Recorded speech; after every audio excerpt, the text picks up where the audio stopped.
Bonjour et bienvenue à nouveau sur la chaîne. Poursuivant notre voyage à l'intérieur de la région de Normandie, nous continuons à découvrir les paysages et les petits villages de la soi-disant Suisse normande. Et si vous aimez notre vidéo, n'oubliez pas de nous donner like, de vous abonner et d'activer les notifications afin que vous sachiez quand nous avons téléchargé une nouvelle vidéo.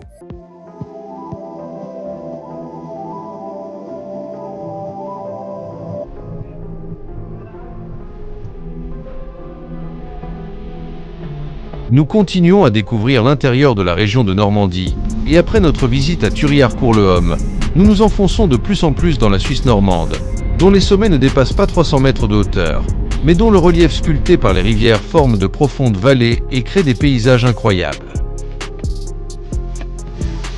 Pour compléter ce tableau, de jolis villages se situent au fond des vallées ou pendent sur les pentes des collines, des villages aux paysages spectaculaires comme Clécy, que nous visitons en premier aujourd'hui, un village d'environ 1200 habitants considéré comme la capitale de la Suisse normande.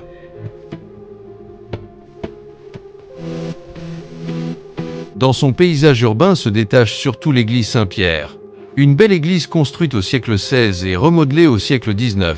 ne conservant de sa construction originale que son joli clocher.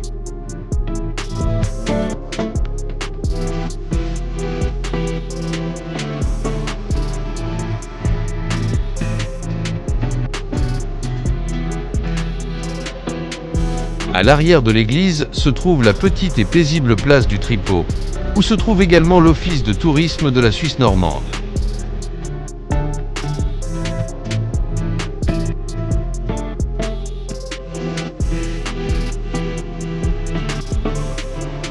Mais le mieux, comme toujours, est de se perdre un peu dans les rues de ce village, en découvrant de jolis coins et des lieux surprenants comme le musée du monde en miniature, avec un impressionnant train miniature qui vous transporte dans plusieurs endroits du monde.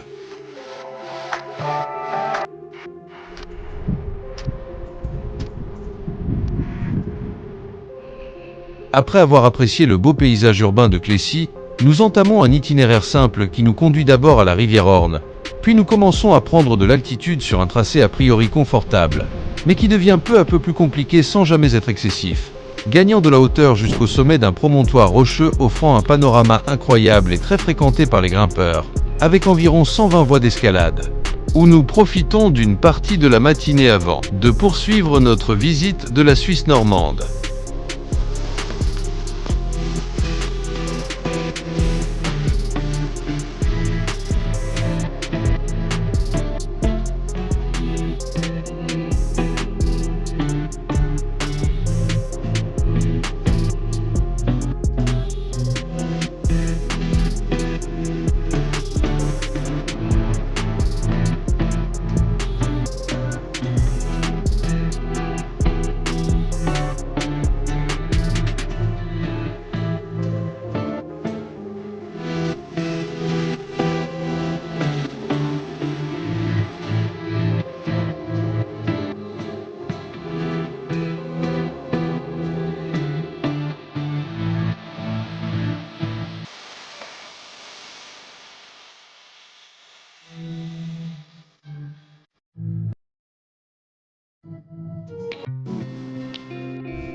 Nous quittons Clécy, et en route vers le petit village de la Carneille, nous nous arrêtons à la Roche d'Auêtre, un promontoire situé à plus de 100 mètres de hauteur au-dessus de la rivière Rouvre, d'où nous avons une vue panoramique impressionnante.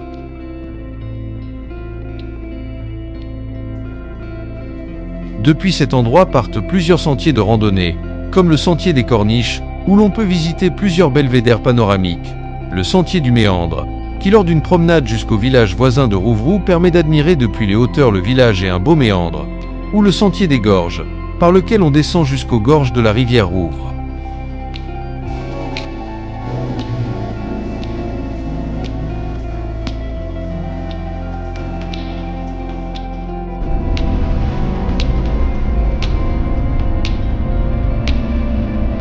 Nous quittons les panoramas de la Roche d'Auêtre et par de petites routes étroites profitons du paysage de la Suisse normande. Et dans le sud de cette région, nous rencontrons le petit village de la Carneille. La Carneille compte environ 600 habitants et se situe sur les rives de la rivière Gine, conservant un bel ensemble architectural avec des maisons des siècles XVII et XVIII.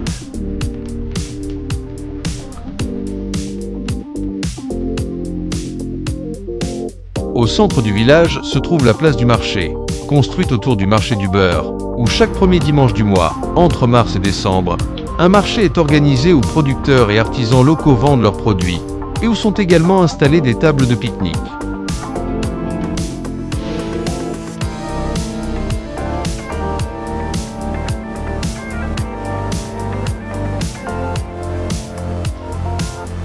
Sur la place du marché se trouve également l'église Saint-Pierre et Saint-Paul, une grande église au bel intérieur, qui reflète parfaitement le passé important et prospère du village.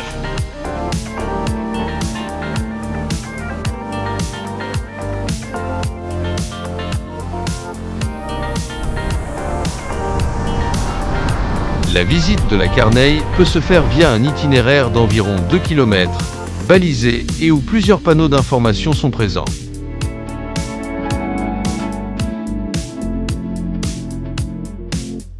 De notre côté, nous traversons le pont sur la rivière Gine et arrivons à la place des Quatre Portes, ainsi nommée en raison du croisement de 4 routes, et car dans un de ces coins se trouve la maison des Quatre Portes, où en 1801 s'installa la gendarmerie.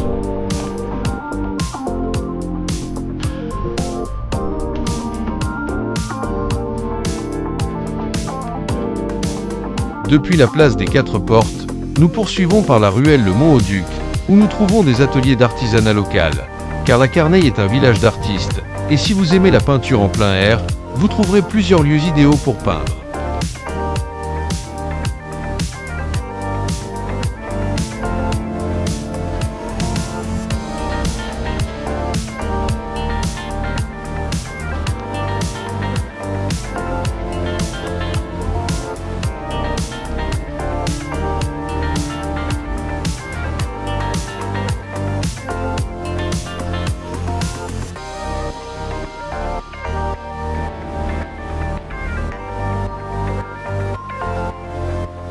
Pendant notre visite de la Carneille, nous découvrons le lavoir, situé sur les berges de la rive du Gine, que nous suivons en aval, en profitant de la végétation et du paysage de la Suisse normande.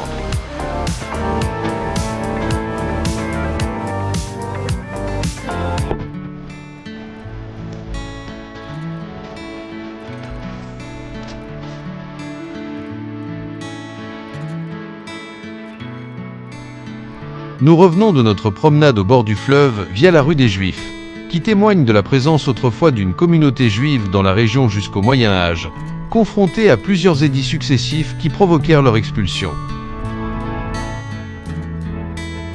Et dans le jardin de l'église, situé sur les rives de la rivière Gine, nous terminons notre visite de la Carneille et de la Suisse normande. Mais notre voyage en Normandie ne s'arrête pas ici, car nous allons maintenant découvrir quelques villages du sud de la région.